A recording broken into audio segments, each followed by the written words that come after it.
La vie est extrêmement imprévisible et des choses parfois très graves peuvent avoir lieu d'une seconde à l'autre. À un instant, on se trouve derrière le volant, tranquillement installé, et quelques instants plus tard, le pire peut arriver.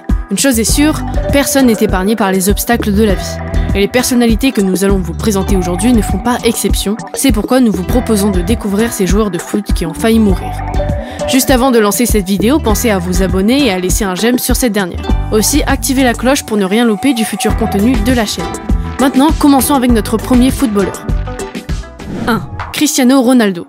C'est seulement 3 jours après avoir acheté la voiture de ses rêves que Cristiano eut un accident qui changea sa vie à jamais.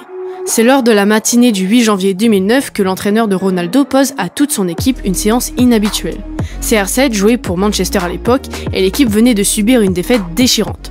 Le coach de l'équipe comptait donc sur la présence de tous, mais Ronaldo était absent à la surprise de tous ses coéquipiers. En fait, Ronaldo n'a pas entendu son réveil et a dormi trop longtemps. En se réveillant, il a vu sur son téléphone toutes les notifications de ses coéquipiers et a immédiatement sauté de son lit pour se préparer. Qu'on apprécie Ronaldo ou non, on ne peut lui retirer le sérieux qu'il accorde à ses entraînements. Il n'avait que 20 minutes pour se préparer et traverser la ville et ne voulait pas décevoir le staff. Il savait qu'au fond de son garage se trouvait une voiture qui pouvait aller à toute vitesse et lui faire gagner du temps. Ce qu'il ignorait en revanche, c'était que monter dans cette voiture aurait pu être la plus grosse erreur de sa vie. Ronaldo commençait tout juste à se faire un nom dans le monde du foot et le voilà qu'il sortait de sa Ferrari complètement détruite à l'issue d'un accident. Et il reconnaît lui-même que c'est un vrai miracle qu'il s'en soit sorti sans une seule égratignure. Il a aussi déclaré qu'à partir de ce moment-là, il s'est donné pour mission de consacrer tout ce qu'il a à ses entraînements et de devenir le plus grand joueur de football. 2. Lionel Messi. Lionel Messi s'est aussi donné pour mission d'être un grand joueur et de tout faire pour accomplir sa carrière, et tenir cette promesse lui a presque coûté la vie. En 2017, Messi était sur le point de participer à l'un des plus grands matchs de sa carrière. Il s'était donc mis en tête de tout donner, quitte à risquer sa vie, au sens littéral du terme. Ce soir-là, l'équipe de Barcelone affrontait la Juventus dans un match très attendu de la Ligue des Champions. La Juventus avait déjà remporté le match aller 3-0, alors Messi savait qu'il n'avait pas le droit à l'erreur et que s'il ne jouait pas le match de sa carrière, il rentrait chez lui bredouille. Donc, dès que l'Argentin est entré sur le terrain, il était prêt à tout pour gagner, ou du moins c'est ce qu'il s'est dit. Tout au long de la première mi-temps, les deux équipes faisaient des tentatives de tir désespérées pourvues de marquer. C'est leur palmarès qui était en jeu et le club gagnant pourrait se diriger vers les demi-finales. Ainsi, les deux équipes se sont battues corps et âme sans même pouvoir marquer un seul but. Puis, alors que la mi-temps touchait à sa fin, Messi a offert un dernier effort de jeu technique qui aurait pu s'avérer fatal pour lui. En effet, c'est plus qu'un match qu'il risquait de perdre puisque les médecins ont réalisé que s'il avait atterri à seulement 2 mm un peu plus haut, le choc qu'il a subi à la nuque l'aurait tué. Bien que Barcelone ait fini par perdre ce match, la chance a quand même souri à Messi ce jour-là, ce qui lui a permis de relativiser face à sa défaite. Sachez que ce genre d'histoire reste plutôt rare car la grande partie des accidents des joueurs se produisent en dehors du terrain. C'est d'ailleurs le cas de notre numéro 3. 3. Matheus Silva. Ce joueur brésilien a failli perdre la vie en plein milieu de ses vacances. Mais ce n'est pas arrivé par hasard, laissez-nous ajouter un peu de contexte. Été 2017, Silva et ses coéquipiers ont la magnifique opportunité de passer un séjour non loin de la Californie à l'occasion d'un prochain match. Silva et ses amis étaient donc excités à l'idée de profiter et ont pensé à faire un tour en voiture jusqu'au fameux lac Tahoe pour s'y poser. Veille du 4 juillet, les joueurs professionnels se sont dit que l'endroit serait rempli de monde et qu'ils devaient aussi prendre en compte leur match de la journée. Leur plan était donc d'y aller tôt le matin pendant les heures creuses et c'est ce qu'ils ont fait. Dès que le soleil s'est levé, à 6h du matin, les garçons ont tous pris leur voiture et fait leur petit voyage entre amis, animés de chansons et d'autres jeux de groupe amusants.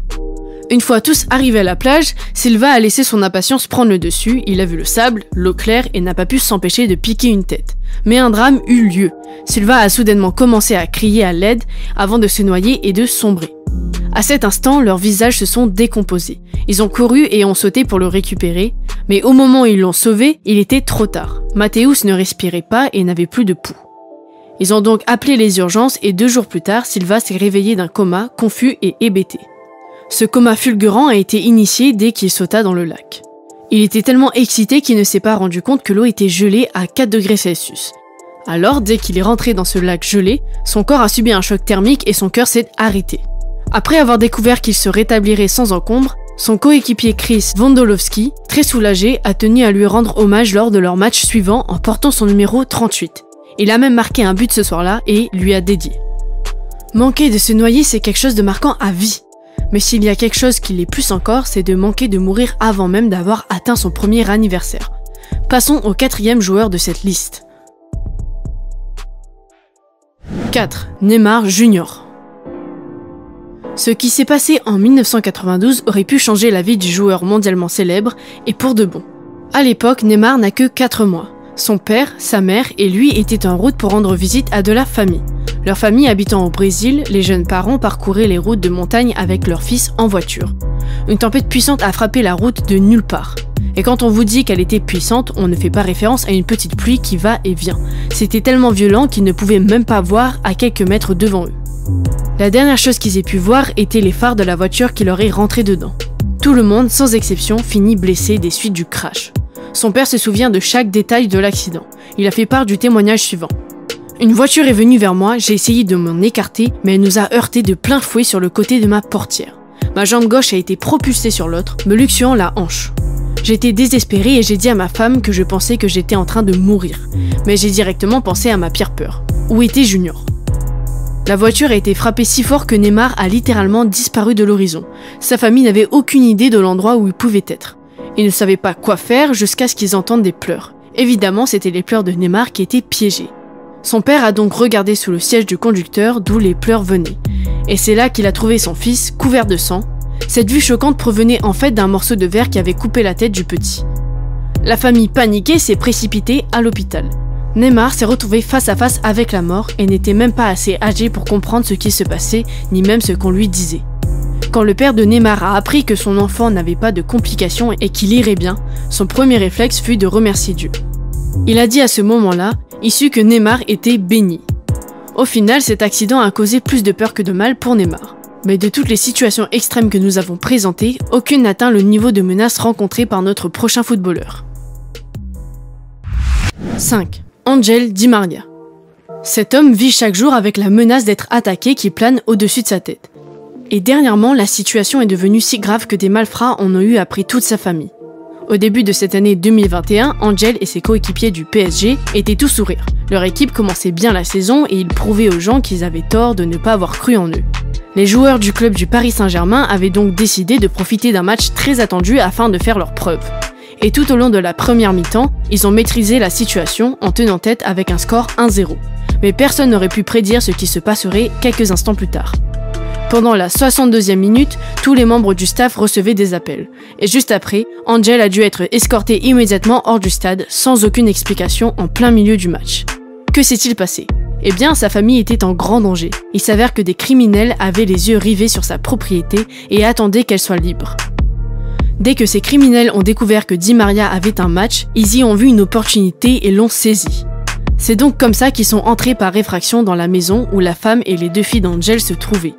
Les braqueurs ont fini par les retenir en otage et ont récupéré tout objet ayant de la valeur. C'est d'ailleurs comme ça qu'Ángel s'est fait voler toute sa collection de bijoux d'une valeur de 600 000 $. Finalement, les cambrioleurs se sont précipités dans leur voiture pour prendre la fuite. Le pire dans cette histoire, c'est qu'il ne s'agissait pas du premier cambriolage de Di María. Suite à toutes ces mauvaises expériences et pour protéger sa famille, le joueur du PSG n'a pas eu d'autre choix que d'embaucher une équipe de sécurité. Eh bien, cette vidéo était riche en rebondissements. Étiez-vous au courant de ces histoires presque mortelles de 5 joueurs de foot ? Dites-nous laquelle d'entre elles vous a le plus choqué en commentaire. N'oubliez pas non plus d'aimer cette vidéo et de vous abonner à notre chaîne pour plus de vidéos en tout genre. Sur ce, nous vous remercions d'avoir regardé jusqu'au bout et on espère vous revoir bientôt sur Faits Divers TV.